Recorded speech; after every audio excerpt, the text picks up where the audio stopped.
Guys, അസ്സലാമലൈക്കും. ഇന്ന് ഗസേനെ കുറിച്ച് ഒരു ചെറിയ പാട്ടായാലോ? ഗാസ തരൂവിലെ ചോര കണ്ട് ഞാനും എഴുതട്ടൊരു കണ്ണീർ കാവ്യം.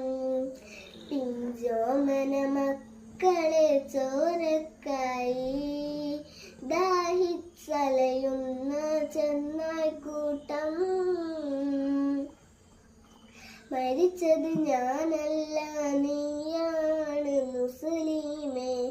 ഫാസിസ് തടവറയിൽ അടിമയായി നിൽപ്പോന്നി എന്ന് തീരും ഈ കണ്ണുനീരിൻ മോചനം നേടുകില്ലേ?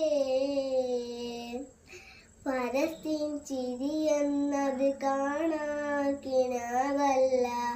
അറബിപ്പൊൻ വിളയുന്ന കാലം വരുന്നുണ്ട്. തഖ്വ കൊണ്ട് നേടിടുവേ ഫാസിസം കരയുമെന്ന്.